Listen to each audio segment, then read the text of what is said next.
Deux drones qui survolent le site nucléaire de La Hague en France et un fumigène déposé sur le toit d'une des piscines de stockage des combustibles irradiés.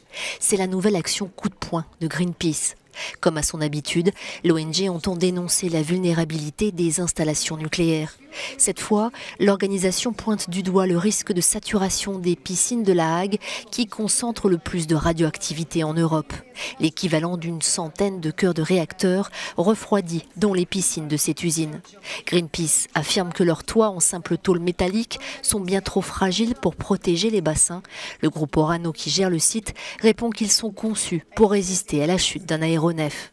Greenpeace n'en est pas à son premier coup d'éclat. En juillet dernier, dans la centrale nucléaire du Bugey, près de Lyon, ce drone, aux allures de Superman, était allé percuter le mur du bâtiment qui abrite la piscine de combustible usé.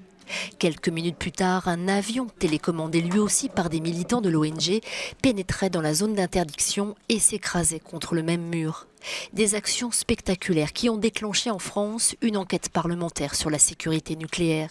Son rapport souligne la fragilité et les failles du parc français et appelle à renforcer la sécurité des centrales.